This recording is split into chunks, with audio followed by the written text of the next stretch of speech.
Bonjour à vous, c'est Josué et le thème du message d'aujourd'hui c'est vivre pour le Seigneur. Dans cette vidéo, je vais vous faire comprendre pourquoi il est important pour un chrétien de vivre pour le Seigneur.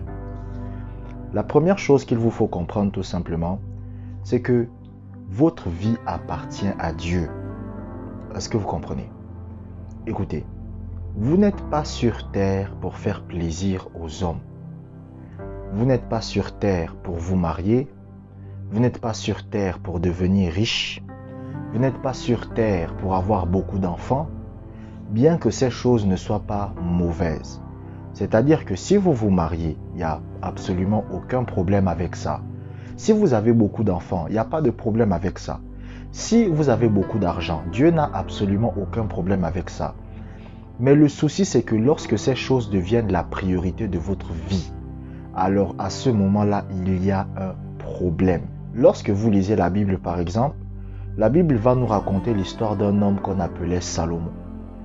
Salomon, c'était un homme qui aimait Dieu. C'était un homme qui aimait le Seigneur. Mais le problème, par exemple, c'est qu'à un moment de sa vie, Salomon s'est détourné de Dieu. La Bible dit qu'il a commencé à aimer ses femmes. Donc, Salomon a commencé à aimer ses femmes plus que Dieu. Et parfois, il y a des gens comme ça. C'est-à-dire qu'il rencontre une fille, il se met à aimer la fille plus que Dieu. Parfois aussi, c'est la même chose qu'il y a des femmes. Il y a des femmes, elle va rencontrer un homme, elle se met à aimer l'homme qu'elle a rencontré plus que Dieu. Vous comprenez? Pourquoi le Seigneur a demandé à Abraham de sacrifier Isaac? Parce que le Seigneur voulait voir si Abraham l'aimait vraiment. Le Seigneur voulait voir si Abraham avait, si Dieu avait toujours la priorité dans le cœur de Abraham. Est-ce que vous comprenez? Donc, en tant que chrétien, c'est pour Dieu que vous devez vivre. Vous comprenez? Vous ne vivez pas pour les choses du monde, vous vivez pour Dieu. Votre vie doit appartenir à Dieu. Ce n'est pas seulement le dire, mais c'est à travers votre vie. Vous comprenez? C'est pour ça lorsque vous lisez le livre de l'Ecclésiaste. Le livre de l'Ecclésiaste, c'est Salomon. Salomon, il dit, écoutez, Salomon, il dit que moi je suis allé, j'ai couché avec beaucoup de femmes. J'ai couché avec des blanches, j'ai couché avec des noirs, j'ai couché avec... Il dit qu'il a couché avec toutes les femmes possibles. Il dit, il a consommé l'alcool comme pas possible, il a fait la fête. Il dit qu'il s'est payé des choses en or, en diamant, des grandes choses. Lisez le livre de l'Ecclésiaste. Mais à la fin du livre de l'Ecclésiaste, c'est quoi la conclusion? Le roi Salomon, il va dire que vaut mieux chercher Dieu. Toutes les choses de ce monde-là, c'est rien. C'est pour ça qu'il va dire vanité des vanités. Tout est vanité. C'est pas mauvais d'avoir beaucoup d'argent, d'avoir beaucoup de choses, c'est pas mauvais. Mais toutes ces choses-là, c'est rien. Et même l'apôtre Paul a dit, j'ai lu ça hier, il a dit que nous n'avons rien à porter dans le monde et nous n'emporterons rien avec nous. Donc les sacs Gucci, les sacs Coco Chanel, vous allez laisser ça ici. Donc c'est pas mauvais d'avoir ces choses. Mais la priorité de votre vie, c'est Dieu d'abord. Donc vous devez vivre pour Dieu. C'est ça qui doit importer en vous. C'est pour ça lorsque vous lisez la Bible, dans le livre de Marc, chapitre 8, verset 36, si je me rappelle bien, le Seigneur va dire, que sert-il à un homme de gagner tout le monde s'il perd son âme? Ça sert à quoi? D'avoir tout si la personne ne cherche pas Dieu. Ça ne sert à rien. Donc, la priorité de votre vie, ça doit être le Seigneur. Maintenant, la deuxième chose que vous devez comprendre, c'est que plus vous vivez pour le Seigneur, plus votre autorité spirituelle sera grande. Écoutez, l'autorité spirituelle de chaque chrétien n'est pas la même. Tous les chrétiens n'ont pas le même niveau d'autorité spirituelle. Est-ce que vous comprenez? On n'a pas tous le même niveau d'autorité spirituelle.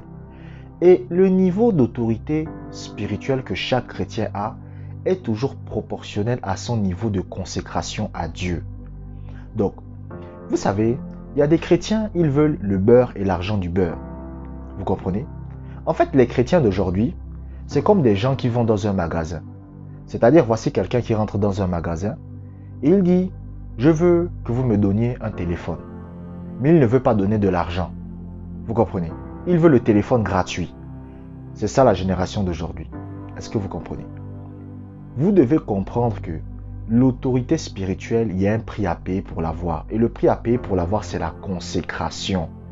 N'écoutez pas les gens qui vous disent que vous êtes chrétien, vous vivez comme vous voulez, vous faites ce que vous voulez, et il n'y a aucun problème avec ça. C'est totalement faux. La grâce de Dieu, ce n'est pas un permis pour vivre comme vous voulez. Est-ce que vous comprenez? Les gens ne comprennent pas la grâce. Je ferai une vidéo là où j'expliquerai ça. La grâce, ce n'est pas un permis pour vivre comme vous voulez. La grâce, c'est quoi? La grâce, c'est lorsque le Saint-Esprit vient pour vous aider à obéir à Dieu. Écoutez, voici la différence entre la loi et la grâce. Je vais vous expliquer. Dans la loi, Dieu disait aux gens de faire des choses, mais ils n'avaient pas la capacité de le faire. C'est pour ça, par exemple, vous allez voir que Dieu va dire au roi d'Israël, n'épousez qu'une seule femme. Mais eux, ils épousaient des centaines de femmes. C'est-à-dire que Dieu leur demandait de faire des choses, mais ils ne pouvaient pas le faire. C'est ça la loi. C'est pour ça que la Bible dit que la loi est bonne. Dieu n'a pas aboli la loi. La loi est bonne. Le problème, ce n'est pas la loi. La loi est bonne. Le problème, c'est nous. C'est parce que nous n'avons pas la capacité de faire ça. Maintenant, la grâce, c'est quoi? La grâce, c'est que le Saint-Esprit vient dans votre vie et il vous aide maintenant à faire ce que Dieu veut que vous fassiez. Est-ce que vous comprenez? C'est ça maintenant qu'on appelle la grâce. Donc, la grâce, ça ne veut pas dire que vous faites ce que vous voulez. Non, la grâce, c'est que le Saint-Esprit vient dans votre vie pour vous aider à marcher selon la parole de Dieu. Est-ce que vous comprenez? C'est pour ça que la Bible dit que Dieu fait en nous le vouloir et le faire. Donc, la grâce, ça ne veut pas dire que vous vivez comme vous voulez. La grâce, c'est la capacité que Dieu vous donne, vous comprenez, à faire la volonté de Dieu. Et plus vous êtes consacré à Dieu, plus vous êtes consacré au Seigneur, qu'est-ce qui va se passer? C'est à ce moment que votre autorité spirituelle va grandir. Votre autorité vient de votre niveau de consécration. Le niveau de consécration que vous avez détermine l'autorité spirituelle que vous avez. Parce que tous les chrétiens n'ont pas la même autorité. Vous comprenez? Moi, par exemple, quand la maladie essaie de m'attaquer, quand je rends grâce à Dieu, automatiquement la maladie part. Vous comprenez? Pourquoi? C'est parce que à cause de mon niveau d'autorité. Donc, chacun a son niveau d'autorité. Mais votre niveau d'autorité grandit en se consacrant à Dieu. Plus vous êtes consacré à Dieu, plus votre autorité spirituelle va se développer, va grandir. Merci d'avoir regardé cette vidéo jusqu'à la fin. Abonnez-vous pour des prochaines vidéos. Que la grâce du Seigneur soit avec vous.